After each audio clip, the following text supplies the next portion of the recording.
Hi అందరికీ ఈరోజు lunch కోసం అయితే టొమాటో పప్పు చేస్తున్నాను. సో టొమాటో పప్పు మా పిల్లలు అయితే భలే ఇష్టంగా తింటారు. అది కూడా మసూరి పప్పు, రెడ్ కలర్ పప్పు అంటారు కదా అదండి.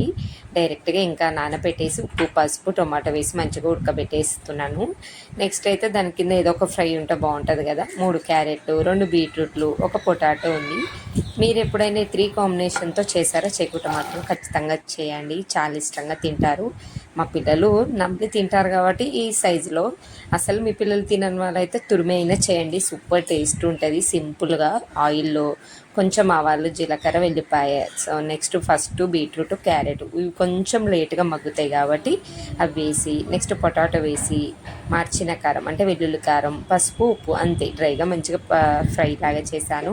పప్పు, కొంచెం కారం బూంది, సైడ్కి కొంచెం పికిల్ ఏదైనా ఉంటే పెట్టుకొని లంచ్ అయితే ఈ విధంగా తిన్నాను. సూపర్ టేస్ట్ ఉంది, మీరు ఇలా ట్రై చేయండి.